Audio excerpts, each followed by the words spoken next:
வணக்கம் நேயர்களே.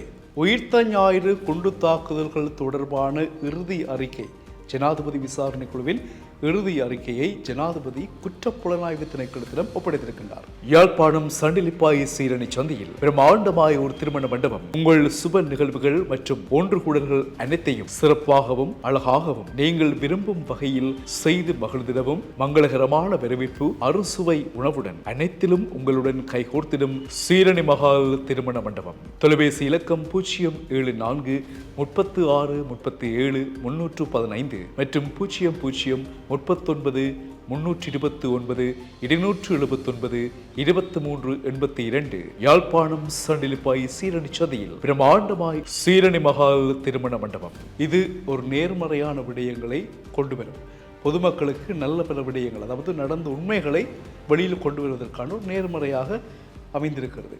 இதை யார் சொல்லியிருக்கிறார் என்பதை தான் நாங்கள் இதில் பார்க்க போகிறோம். உங்களுக்கு தெரியும், உயிர்த்த ஞாயிறு தாக்குதல் இன்றும் மாறாத வடுவாக எல்லோருக்கும் இருக்கக்கூடிய ஒரு பெரிய ஒரு பிரச்சனை. உயிரிழப்புகள், சேதங்கள் நிறைய சொல்லிக்கொண்டே போகலாம். அதை மீண்டும் ஞாபகப்படுத்துகிற பொழுது நெஞ்சில் வடுக்கள்.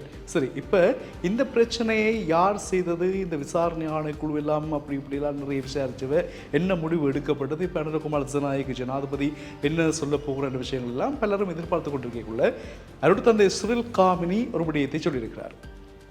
தான் ஜனாதிபதி மற்றும் அமைச்சர்களுடன் இது தொடர்பான சந்திப்புகளை சந்தித்ததாகவும் அவர்களுடைய கருத்துக்கள் நேர்முறையான விடயங்களாக இருப்பதாகவும் சுட்டிக்காட்டியிருக்கின்றார். என்னென்னு சொன்னால், உயிர்த்த ஞாயிறு தொடர்பான இறுதி அறிக்கைகள் விசாரணை ஆணைக்குழுவினால் எல்லாம் ஒழுங்கு செய்யப்பட்டு ஜனாதிபதியினால் குற்றப்புலனாய்வு திணைக்களத்திடம் ஒப்படைக்கப்பட்டிருக்கிறது.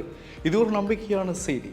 எனவே விரைவில் பொதுமக்களுக்கு அது தொடர்பான அறிக்கைகளை நாங்கள் மற்ற வழியில் போடுவோம். இதுதான் நடந்தது, இப்படித்தான் நடந்தது, இவர்கள்லாம் செய்தார்கள், எல்லாம் வழியில் வரக்கூடிய வாய்ப்பு இப்போ உருவாகி இருப்பதாக அடுத்த அந்த சிறில் காமினி தெரிவித்திருக்கின்றார். இந்த விடயம் தொடர்பாக உங்களுக்கு தெரியும், 2-3 நாட்களுக்கு முன்னர் ஒரு செய்தி வந்தது. உயிர்த்த ஞாயிறு தொடர்பான அனைத்து விதமான ஆவணங்களும் கிழித்தறியப்பட்டு விட்டன, ஒன்றையும் காண இல்லை, எல்லாம் அழிச்சாச்சு. ஆனால் நாங்கள் சும்மா விட இல்லை, அது தொடர்பான புதிய ஆதாரங்களை நாங்கள் சேகரித்து கொண்டே இருக்கிறோம்.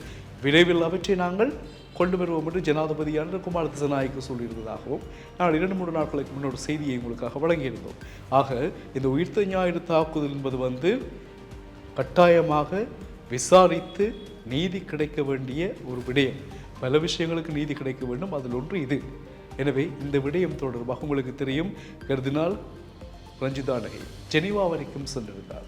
அனுரகுமார் திசாநாயக்க ஜனாதிபதியாக பதவியேற்றவுடன் நேரில் சென்று கர்தினாலிடம் கூறினார், என்னுடைய ஆட்சியில் இதற்கான தீர்வுகள், இதற்கான மறைக்கப்பட்ட விஷயங்கள், அளிக்கப்பட்ட விஷயங்கள் எல்லாமே மீண்டும் நாங்கள் விசாரணை மூலமாக கொண்டு வந்து நீதியை தருவோம் என்று சொல்லியிருந்தார். அதற்கேற்றவாறு இப்பொழுது ஜனாதிபதி புதிய ஆதாரங்களை சேகரித்து ஜனாதிபதி விசாரணை ஆணைக்குழுவின் அறிக்கை இப்பொழுது குற்றப்புலனாய்வு திணைக்களத்திடம் ஒப்படைக்கப்பட்டு விரைவில் பொதுமக்களுக்காக அறிக்கையிடப்படும் என்பதுதான் இப்பொழுது கிடைத்திருக்கக்கூடிய இந்த செய்தி.